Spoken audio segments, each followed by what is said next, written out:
Primera de Pedro, capítulo 3, versículo 18 al 22. Dice así la palabra de nuestro Dios.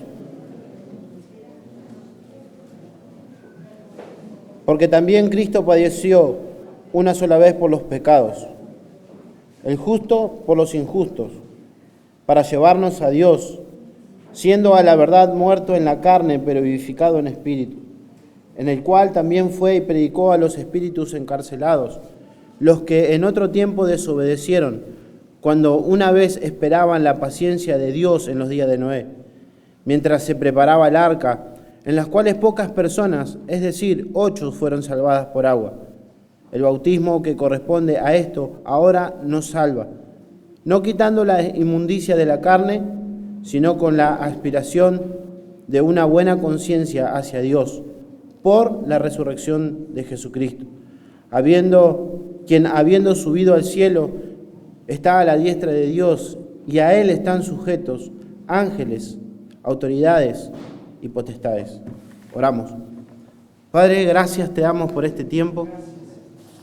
Gracias por este gran privilegio y esta responsabilidad de traer tu palabra, pero cada vez que me paro detrás de este púlpito necesito de tu gracia, Dios. Hay una incapacidad en mí, por eso suplico, Señor, que la obra de tu Espíritu Santo me ayude a poder comunicar tu palabra y que tú puedas poner corazones deseosos en obedecer tu palabra, en recibir tu consejo y ser fortalecido. Padre, nos encomendamos a ti, encomendamos la predicación de tu palabra en tus manos. Agradecemos en el nombre de Jesús. Amén y amén. Pueden tomar asiento, mis queridos hermanos. Como ustedes saben, estamos ya hace un tiempo exponiendo la primera carta del apóstol Pedro y hoy lo vamos a seguir. Seguimos nuestro estudio en cuanto a esta carta. Y antes de comenzar a poder meditar en nuestro pasaje y pensar en lo que el apóstol Pedro dice, quisiéramos que pensemos en algo. Que sin lugar a duda el apóstol Pedro no ha descartado el sufrimiento de los cristianos. Aunque él ha argumentado, hemos visto durante algunos domingos atrás, él ha argumentado acerca de ver días felices, ¿recuerdan? De amar la vida, de tener días buenos. Él ha argumentado en cuanto a esto. Y de cómo poder tener estos días felices, refrenando nuestra lengua, siguiendo lo correcto. Pero no lo ha descartado el sufrimiento de los cristianos. Él nos ha dejado bien en claro que vamos a sufrir como cristianos. Incluso muchos de los destinatarios de esta carta estaban padeciendo. El contexto de esta carta es que muchos de ellos estaban padeciendo persecución, estaban sufriendo. Usted recordará. Usted ya sabe el contexto. Es más, el apóstol Pedro le dice que esta es la voluntad de Dios para con ellos, que sufran. Ahora esto no cuadra en nuestra cabeza. ¿Cómo es que Dios permite que sus hijos sufran? ¿Cómo es que Dios permite que pasen por un periodo de dolor, de sufrimiento, de angustia? Ahora, esto es algo que hemos estado viendo también la semana pasada. Todo el contexto de estos pasajes que nos toca compartir es cómo el creyente va a entender el sufrimiento y cómo ellos van a responder al sufrimiento. De qué manera como creyentes vemos el sufrimiento que Dios permite en nuestras vidas y cómo nosotros respondemos como creyentes. Porque cada sufrimiento que Dios permite en nuestras vidas tiene un propósito. No es al azar. No es un Dios tirano, no es un Dios que no se complace, que se complace en la maldad, en vernos sufrir, sino que tiene un propósito, y es poder parecernos más a nuestro Señor Jesucristo. Ninguno de nosotros quiere sufrir, esa es la realidad. Ninguno de nosotros quiere sufrir, no es algo natural en nosotros de querer sufrir. Un día nos levantamos cuando somos niños, jóvenes. Allí nuestros papás nos preguntan, ¿qué querés ser cuando sea grande? Y inmediatamente lo primero que decimos, por lo general, quiero ser policía, Quiero ser un bombero cuando sea grande, un doctor. Quiero ser un arquitecto, un diseñador de casas, un constructor. Pero lo irracional es que responderíamos, quiero ser mártir. Eso sería algo loco, algo irracional. Ninguno de nosotros nos gusta sufrir. Pero Pedro nos ha dicho, nos ha dejado bien en claro, que si así la voluntad de Dios lo requiere, si esa es la voluntad para nosotros, vamos a sufrir. Entonces, dice el apóstol Pedro, que suframos por hacer lo bueno, que suframos por hacer lo justo, lo que agrada a Dios. Y esto es algo maravilloso lo que el apóstol Pedro va a hacer, porque él va a mostrar en nuestro texto a alguien que verdaderamente sufrió por hacer lo bueno. Él va a señalar a una persona que sin lugar a dudas sufrió por hacer lo correcto delante de Dios. Él va a mostrar a su audiencia el ejemplo de un sufrimiento injusto, de alguien que jamás debía haber sufrido. Y no le va a hablar de Job. Nosotros conocemos a alguien en las Escrituras, ejemplo también de sufrimiento, pero no va a hablarles de Job, les va a hablar del Señor Jesucristo. Cristo es el ejemplo de sufrimiento, le va a decir. Y por medio de su sufrimiento es lo que vamos a compartir en el día de hoy, por lo menos tres cosas. En primer lugar, Él venció el pecado y nos llevó a Dios. Lo segundo que vamos a ver es que en medio de su sufrimiento nuestro Señor Jesucristo proclamó su victoria. Y lo tercero es que Él fue exaltado. Y rápidamente ahí ya vamos a nuestro texto, versículo 18, y nuestro primer punto. Cristo es el ejemplo de sufrimiento, eso es lo que vamos a ver. Y por medio de su sufrimiento, hermanos, nuestro Señor Jesucristo venció el pecado. Leemos ahí nuestro texto. Dice el versículo 18, porque también Cristo padeció una sola vez por los pecados, el justo por los injustos, para llevarnos a Dios, siendo a la verdad muerto en la carne, pero vivificado en espíritu. Pedro estaba mostrando que Cristo sufrió de una manera real, padeció de una manera real. Él era 100% hombre, Él era igual que nosotros. Y Él sufrió. Él no era una especie de fantasma, como hablaban allí en el Evangelio, en Juan, en las cartas de Juan. No era una aparición. Él era 100% hombre. Y como hombre, el apóstol Pedro dice que Él sufrió, Él padeció. Y Él señala, Él nos muestra por medio de este texto que el pecado fue el autor de su sufrimiento. Muestra y señala que esa es la causa principal del sufrimiento de nuestro Señor Jesucristo. Porque también Cristo padeció una sola vez por los pecados. Los pecados fueron la causa del padecimiento de nuestro Señor Jesucristo. Y no podemos pensar en el sufrimiento de nuestro Señor Jesucristo y no pensar, hermano, en la cruz. No podemos alejar sus padecimientos si no pensamos en la cruz de nuestro Señor Jesucristo. Pensemos en su ejecución allí en la cruz sangrienta, la del Hijo de Dios, clavado en la cruz del Calvario. Pensemos en esto en algunos momentos. ¿Qué es lo que ocurre en nuestro corazón cuando vemos al Hijo de Dios en toda su pureza, teniendo que morir, teniendo que sufrir de la manera en la que Él lo hizo? Jesucristo sufrió. Las Escrituras narran y nos muestran que verdaderamente Él ha padecido de una manera indescriptible en la cruz del Calvario. Murió y la causa fue el pecado. El pecado fue la primera causa del sufrimiento de nuestro Señor Jesucristo. Sufrió por eso. Pero alguien tenía que venir a morir. Alguien tenía que venir a pagar la deuda que tenemos para con Dios. Y pudiéramos pensar, no había otra persona que pudiera pagar esa deuda, y no, nuestro Señor Jesucristo, el justo, el santo, el Hijo de Dios.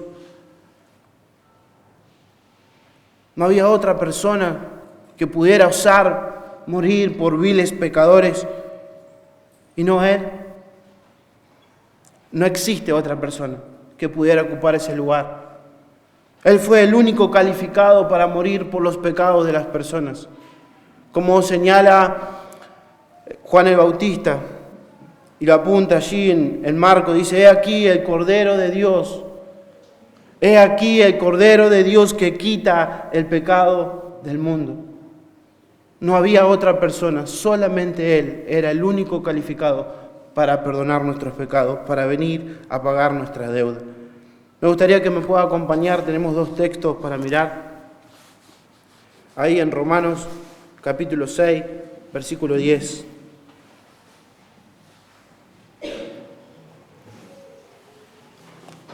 Romanos capítulo 6, versículo 10 dice: porque en cuanto murió, este es Jesucristo, al pecado murió una vez por todas, mas para cuanto vive, para Dios vive. Y hay otro texto que me gustaría que podamos leer, está en Hebreos capítulo 9, versículo 26 y versículo 28.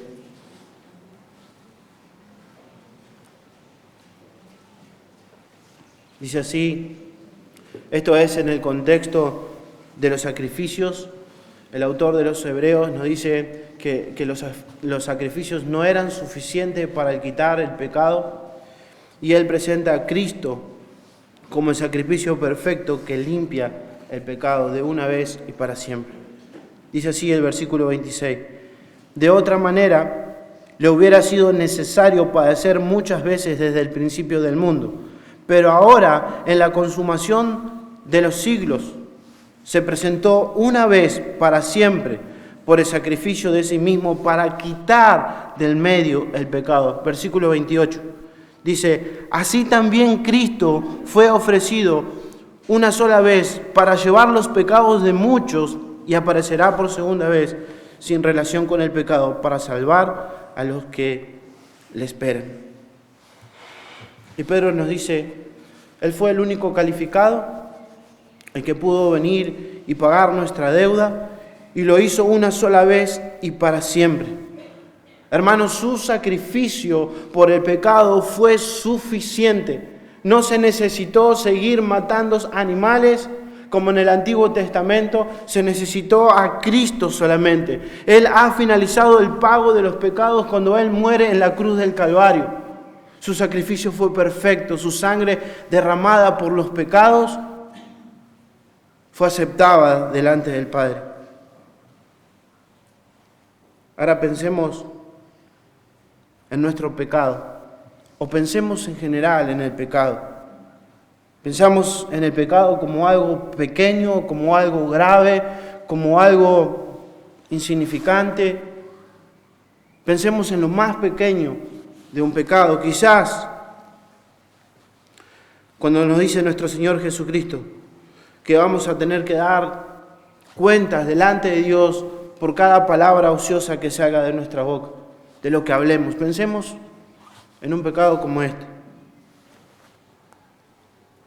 Esto nos recuerda, hermano, la relación que Dios tiene con el pecado. Que el pecado es algo serio para Dios. Que siquiera pronunciar una palabra ociosa delante de los hombres, que pronunciemos una palabra, tendremos que dar cuenta, tendremos que ir delante de Dios a dar cuenta por ese pecado. Mire qué tan en serio lo toma Dios. Siquiera algo tan insignificante podríamos pensar nosotros, que vamos a tener que ir al infierno para pagar por eso en el día del juicio. Si no hay arrepentimiento en esta vida, seremos condenados por nuestras palabras ociosas. Nuestro pecado insulta de una manera rápida y audaz la gloria de nuestro Dios. Es un ataque directo a su gloria. Su santidad es ofendida cuando nosotros pecamos. Él no permanece en la relación con pecadores. Su santidad no tiene nada que ver con el pecado. Y nunca va a haber una comunión con Dios si está el pecado en medio de nosotros. Y Él castigará perpetuamente todo lo que nuestro pecado merece, hermano. Pensemos en esto. Todo lo que nuestro pecado se merece, Dios lo castigará.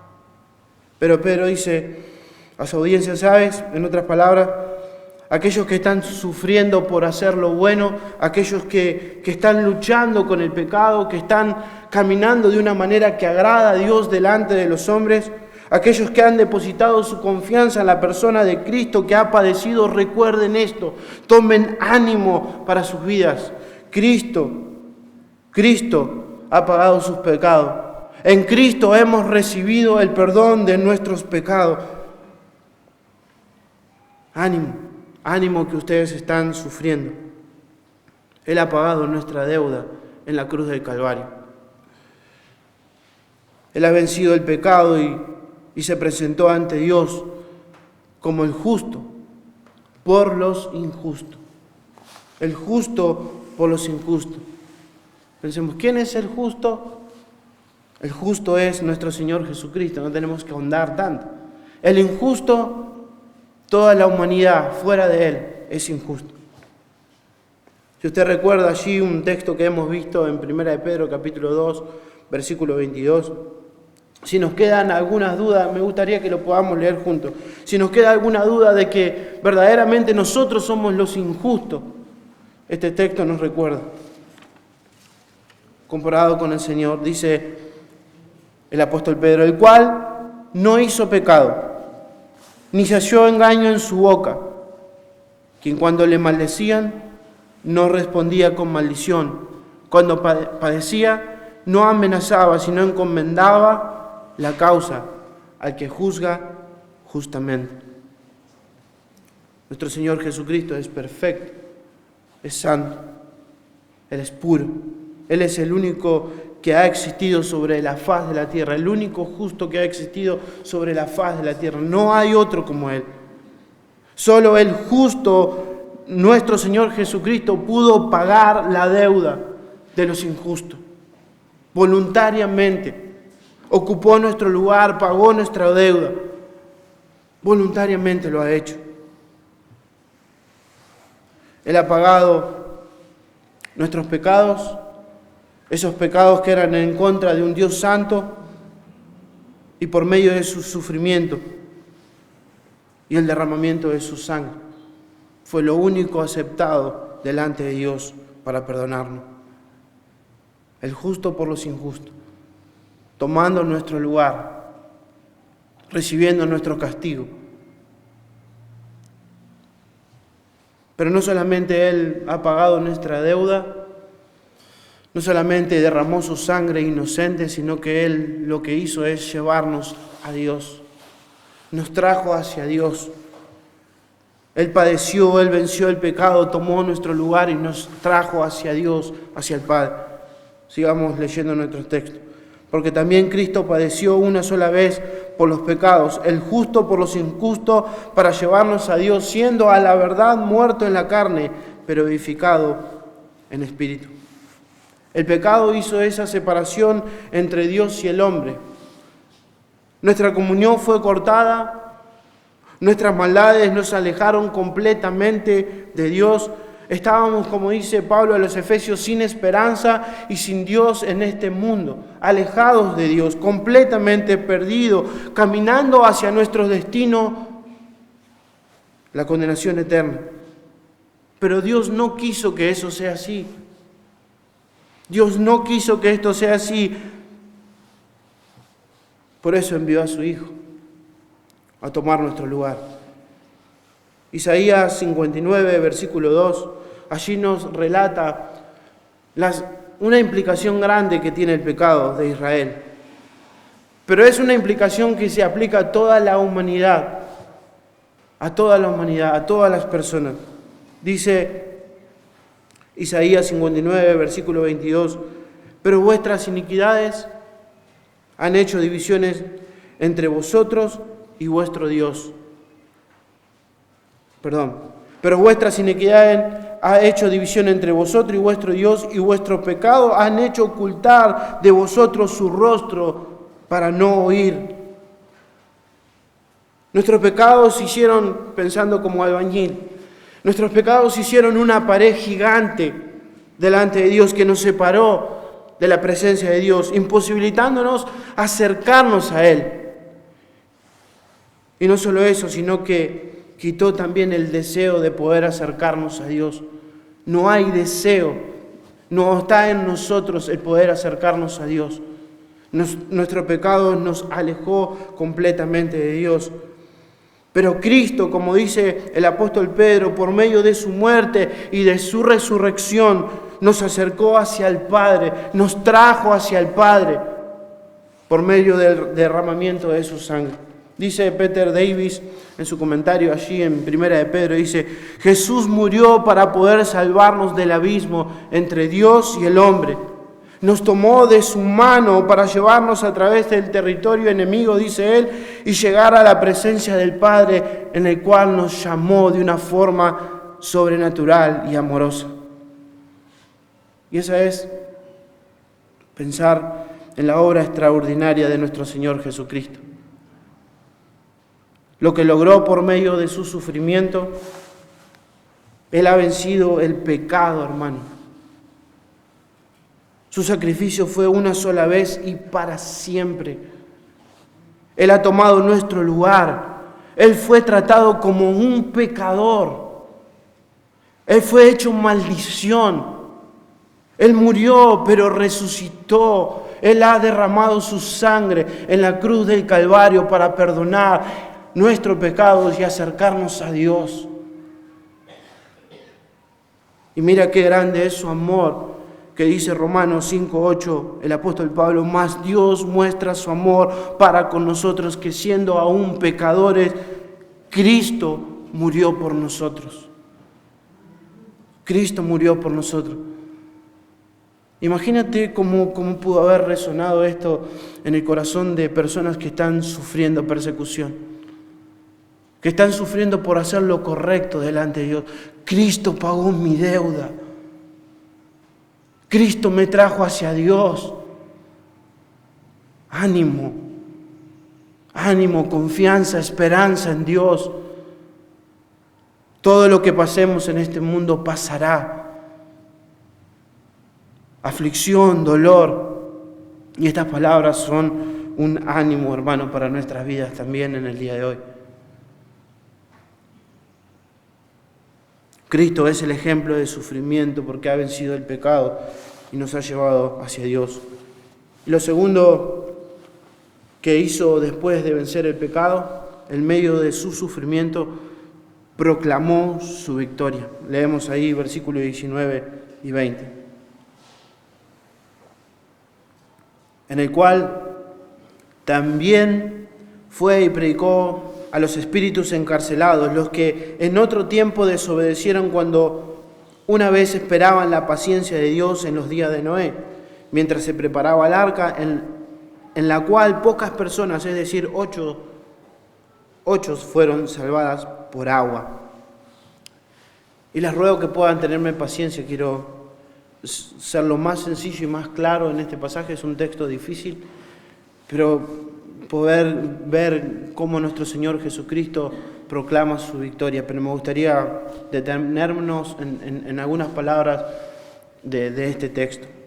Muchos en la semana se acercaron y están expectantes del pasaje. Estaba interesante, me gustaría escucharlo. En la semana me lo recordaron el día jueves, así que es un desafío poder explicar este texto, pero el Señor nos ayuda y podamos saber la proclamación de nuestro Señor Jesucristo y su victoria. En primer lugar, deberíamos hacernos una pregunta. ¿Predicó Cristo a personas que estaban en el infierno después de su muerte? Bueno, hay varios que enseñan esto. Hay varios que enseñan que después de morir, nuestro Señor Jesucristo descendió al infierno, al abismo, y dio una segunda oportunidad. Predicó el Evangelio a aquellas personas que no habían escuchado el Evangelio. Ahora nos preguntamos de dónde se saca esa idea o de dónde se saca esa conjetura. ¿Por qué? ¿Por qué pensamos en esto? ¿Y por qué esta pregunta? Porque esta enseñanza, hermanos, no cuadra con el resto de las Escrituras. Y solo por dar un versículo nada más, en Hebreos 9:27, que nos dice que después de la muerte, ¿qué viene? El juicio. Después de la muerte viene el juicio. Entonces, no hay segundas oportunidades. No existe un purgatorio como enseña la Iglesia Católica. No existe la posibilidad de ser salvo después de la muerte. Uno tiene que arrepentirse hoy. Hoy debe arrepentirse. Hoy debe creer en Jesús. Por eso las Escrituras nos dicen que hoy es el día de arrepentimiento. ¿Por qué creen que siempre insistimos en poder llamar a las personas hoy a que vengan a Cristo, a que se arrepientan de sus pecados? Porque la Biblia no enseña que hay una segunda oportunidad. Hoy es el día de arrepentimiento. Entonces, ¿de dónde se saca esta idea de una segunda oportunidad? Precisamente de este pasaje, del pasaje de Primera de Pedro, capítulo 3, versículo 18 al 20. De aquí se saca esta conjetura. Pero hermano, hay un contexto particular detrás de todos estos pasajes, que los vamos a ver con la gracia de Dios. Pero primero tenemos que definir por lo menos 3 cosas. ¿Quiénes son los espíritus que nos dice el apóstol Pedro? ¿Dónde están encarcelados? ¿Y qué significa predicar? Para poder entender esto. Y lo primero que notamos en el texto es que no está hablando de todos los espíritus. Vaya allí a su Biblia y observe. No está hablando de todos los espíritus. Está hablando de los que desobedecieron en el tiempo de Noé. El apóstol Pedro muestra que son aquellos que desobedecieron en esa época, cuando se estaba preparando el arca. Entonces, vamos a hablar de estos espíritus, aquellos que desobedecieron en el tiempo de Noé, o sea, en Génesis 6, en el diluvio. Ahora pensando en el pasaje de Génesis 6, y les ruego que lo tengan ahí medio apuntado porque vamos a ir en unos minutos.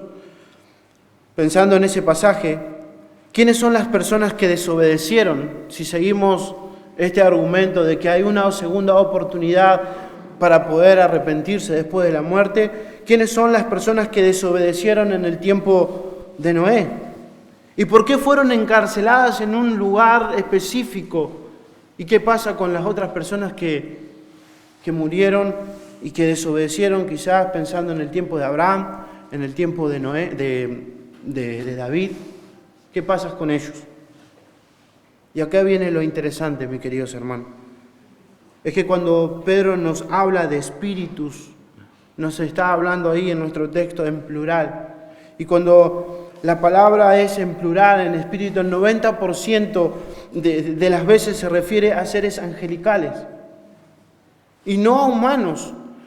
No está hablándole a humanos. Esto es verdaderamente algo que nos ayuda a cada uno de nosotros para poder entender lo que el apóstol Pedro está diciendo. La audiencia de Pedro lo entendió fácil porque el apóstol Pedro no lo explica, pero nosotros debemos comprenderlo. Verdaderamente nos ayuda porque Cristo entonces predicó a seres angelicales encarcelados en aquel tiempo de Noé, aquellos que desobedecieron. No perdía ninguno, ¿no? Estamos ahí. Ahora, otra cosa que debemos detenernos es en la palabra predicar. Cuando nosotros escuchamos prédica, cuando decimos, bueno, la palabra prédica, lo primero que se nos viene a nuestra mente es a un hombre predicando el Evangelio, predicando las buenas nuevas. Incluso se nos viene a nuestra mente a un hombre que está invitando a otras personas a venir a Cristo, a dejar su pecado, a abandonar, a seguirle. Pero la palabra para predicar que usa el apóstol Pedro no necesariamente significa una segunda oportunidad. En su significado es proclamar. Lo que está haciendo nuestro Señor Jesucristo está proclamando. Eso es precisamente lo que está hablando. No necesariamente está enseñando o predicando el Evangelio. Entonces, ¿quiénes fueron estos seres angelicales que desobedecieron en el tiempo de Noé? Y ahí sí les ruego que podamos ir a Génesis 6. Génesis 6, versículo 1 y 2.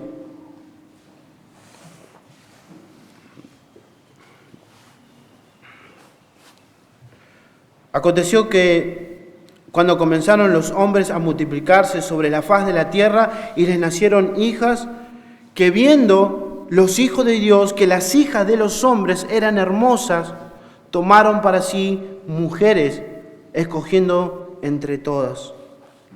Luego vemos a Dios más adelante en nuestro texto que erradica a todos de la tierra con el diluvio. Si usted notará ahí en el versículo 2 de Génesis 6, deberíamos hacernos una pregunta. ¿Quiénes son los hijos de Dios que se mezclaron con las hijas de los hombres? Esa frase, hijo de Dios, cuando se usa en el Antiguo Testamento, siempre se refiere a seres angelicales. Y tenemos muchos textos que podemos apoyarnos en esto, pero voy a leerle uno rápidamente. Usted lo puede anotar ahí y los puede chequear. Dice, el Job capítulo 1, versículo 6, dice: un día vinieron a presentarse delante de Jehová los hijos de Dios, entre los cuales vino también Satanás. Ese es el texto. Los hijos de Dios son seres angelicales. Y teniendo todo esto en mente, entonces Génesis 6 dice que los seres angelicales desobedecieron a Dios, se mezclaron de alguna manera que la Biblia no nos dice, no nos da indicios de cómo pasó esto, pero el hecho es que se mezclaron con las hijas de los hombres, pensando así crear una raza no redimible, frustrar la obra de salvación de nuestro Señor Jesucristo. Quizás esa es la idea. Luego Dios los erradica de la faz de la tierra y pone a estos seres angelicales, a estos demonios en el abismo. ¿Y cómo sabemos esto? Porque en los evangelios, cuando nosotros vamos a los evangelios, vemos varias menciones de esto. Y un ejemplo muy claro es el de nuestro Señor Jesucristo. Ustedes recordarán el texto allí cuando nuestro Señor está expulsando los demonios a un hombre que tenía una legión de demonios. ¿Qué es lo que responden los demonios? ¿Qué es lo que le dicen al Señor? ¿Qué es lo que claman a Jesús? No nos eches al abismo, les dice. No nos mandes en ese lugar. Y también otros textos, para poder entender esto, cuando vamos a Apocalipsis también, dice que se abre, también nos damos cuenta en Apocalipsis de que el abismo se abre y los demonios salen. ¿Bien? Entonces podríamos resumir que hay una cárcel, que hay una prisión para los demonios que desobedecieron en Génesis 6.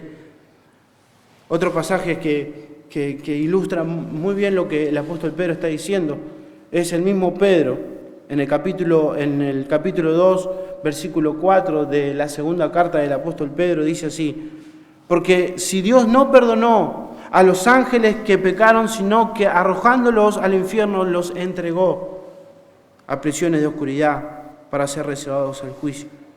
Otro texto tenemos ahí en relación también con Génesis 6, es Judas 6, donde dice: y a los ángeles que no guardaron su dignidad, sino que abandonaron su propia morada, los ha guardado bajo oscuridad en prisiones eternas para juicio de gran día, como Sodoma y Gomorra y ciudades vecinas, las cuales de la misma manera aquellos, habiendo fornicado e ido en pos de vicios contra la naturaleza, fueron puestas por ejemplo, sufriendo el castigo del fuego eterno. Pedro, Judas argumentan lo mismo con respecto a estos seres angelicales que Pedro nos muestra en su carta. Mejor dicho, estos demonios, mejor aplicado. Espero no haber perdido ninguno, pero teniendo todo esto en mente, regresamos allí a nuestro texto. Después de la muerte de nuestro Señor Jesucristo, fue y proclamó, hermanos, proclamó algo a estos demonios que estaban encarcelados, a aquellos que pecaron en el tiempo de Noé. Antes de llegar al cielo, antes de ir al Padre, nuestro Señor Jesucristo pasa por el lugar donde están estos demonios, pasa por esa prisión ¿Y saben lo que hace, hermano, nuestro Señor Jesucristo? Nos dice Pedro que proclama su victoria sobre las huestes, sobre los demonios. Diciendo, gané, están derrotados. Nuestro Señor proclama su victoria. En otras palabras, lo que ustedes han planeado de interrumpir la obra de salvación del Padre, yo he cumplido con mi propósito. He salvado a todos los que el Padre me ha dado. He derramado mi sangre pura y sin mancha. He vivido la vida perfecta que ellos no pudieron vivir. La viví yo por ellos. Jamás pequé, fui obediente hasta la muerte y muerte de cruz. Y cada uno de ustedes debe reconocer y saber que la victoria es de mía. La victoria es de Cristo. Él ha proclamado su victoria. Esto es algo que el apóstol Pablo también nos narra allí en Colosenses capítulo 2, versículo 13 al 15. Dice, y a vosotros, estando muertos en pecado, en la incircuncisión de vuestra carne, os dio vida con él, perdonando todos los pecados, anulando el acta de los decretos que había en contra de nosotros, que nos era contraria, quitándola en medio y clavándola en la cruz. Versículo 15, y dice, y despojando a los principados y a las potestades, los exhibió públicamente, triunfando sobre ellos en la cruz. Nuestro Señor Jesucristo, por medio de su sufrimiento, ganó nuestras almas. Y toda criatura necesita escuchar que Cristo ha ganado, que Cristo Él ha ganado sobre la muerte, Él ha ganado el pecado. Todos necesitan escuchar esta proclamación de nuestro Rey. Él ha triunfado sobre todas las áreas de este mundo que conocemos y de la que no conocemos. Todo el mundo debe escuchar la victoria de nuestro Señor Jesucristo y puede recibir salvación por medio de Él. Cristo es el victorioso que ha proclamado su victoria. Él es nuestro Rey.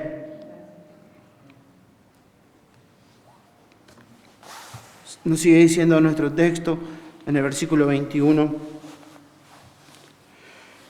El bautismo que corresponde a esto ahora nos salva, no quitando las inmundicias de la carne, sino como la aspiración de una buena conciencia hacia Dios por la resurrección de Jesucristo. No hay ningún conflicto en las Escrituras. La Biblia no se contradice de tapa a tapa.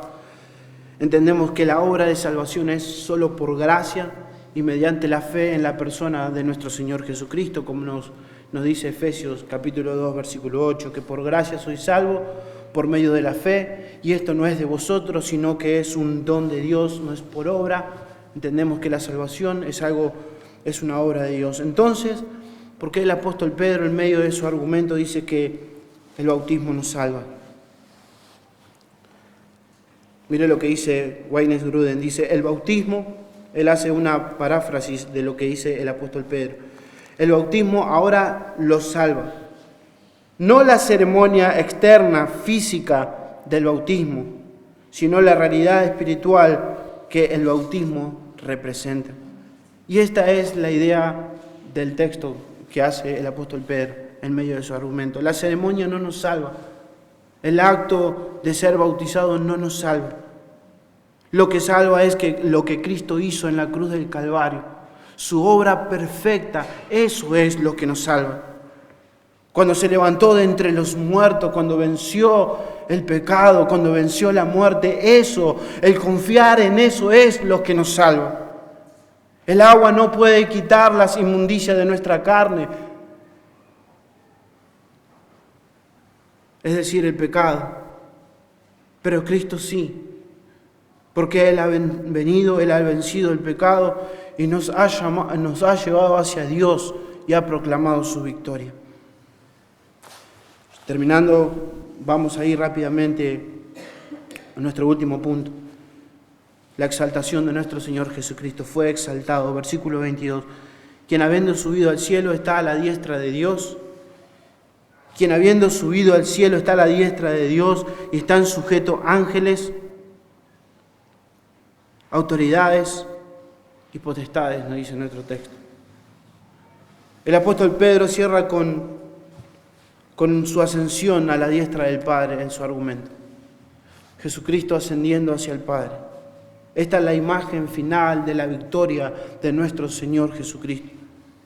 Esto nos habla de ese lugar de prestigio que tiene nuestro Señor, de ese lugar de poder, de un lugar preeminente, de un lugar de honor, de un lugar de una autoridad eterna en la cual está nuestro Señor Jesucristo. Dice Hebreos 1:3, el cual siendo el resplandor de su gloria y la imagen misma de su sustancia, el quien sustenta todas las cosas con la palabra de su poder, habiendo efectuado la purificación de nuestros pecados, por medio de sí mismo se sentó a la diestra de la majestad en las alturas. Allí es donde está nuestro Señor Jesucristo. Allí es donde Cristo fue después de concluir su obra redentora. Ese es el lugar donde nuestro Señor Jesucristo gobierna, en su trono eterno. Desde ahí gobierna nuestro Rey. Y a Él, dice el apóstol Pedro, a Él están sujetos todos los ángeles, toda autoridad, toda potestad. Todo está bajo los pies de nuestro Rey. No hay nada creado que no esté bajo el control del Supremo Dios, de nuestro siervo sufriente, que ha vencido el pecado, que nos llevó hacia Dios, que proclamó su victoria y que fue exaltado hacia lo sumo. Todo está bajo su control, Él es el que gobierna y en Él estamos seguros.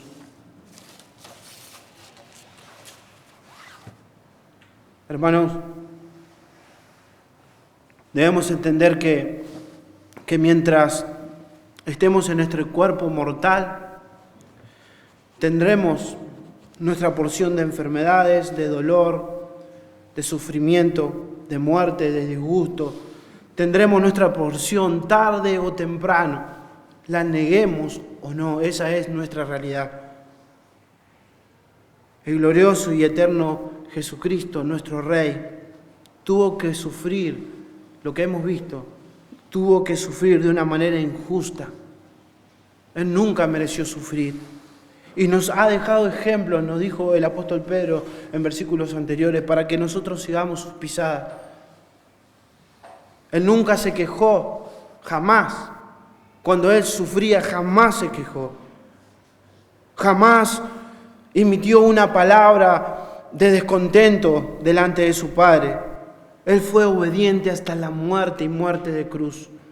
Y me gustaría leer Isaías 53, versículos 10 y 12 en la versión en la versión de las Américas. Dice: pero quiso el Señor quebrantarle, sometiéndole a padecimiento.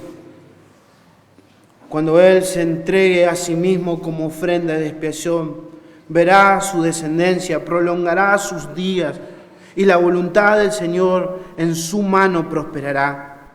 Debido a la angustia de su alma, Él lo verá y quedará satisfecho. Por su conocimiento, el justo, mi siervo, justificará a muchos y cargará las iniquidades de ellos. Por tanto, yo le daré parte con los grandes y con los fuertes repartiré despojos, porque derramó su alma hasta la muerte y con los transgresores fue contado, llevando él el pecado de muchos e intercediendo por los transgresores. Nunca se quejó a nuestro Señor Jesucristo en su padecimiento. Hermano, todo, cuando vemos el sufrir de nuestro Señor Jesucristo, todo lo que Él sufrió, todo lo que Él padeció en este mundo, fue por nosotros, fue por nuestro pecado, fue por nuestra culpa, hermanos. Esa es la realidad del padecimiento de nuestro Señor. Y si la voluntad de Dios así lo requiere, que cada uno de nosotros suframos en esta vida, en este peregrinaje hacia el cielo, si la voluntad de Dios lo requiere, como dice el apóstol Pedro, suframos por honrar a Cristo. Suframos por dar honor a nuestro Rey. No nos escapemos de las aflicciones que vienen por hacer lo correcto, por hacer lo bueno. Suframos por no doblegarnos a este mundo y su sistema que va en contra de todo lo que es bueno, de todo lo que es justo. Suframos por no doblegarnos ante el pecado que nos asedia, si la voluntad de Dios así lo requiere. Cristo es nuestro gran y sumo ejemplo. A Él debemos imitarlo en medio de cualquier situación. Suframos la intolerancia, la burla, el desprecio muchas veces, pero lo hacemos por Cristo, porque le amamos. Padre, gracias te damos por tu palabra, Señor, que nos humilla, quebranta nuestros corazones.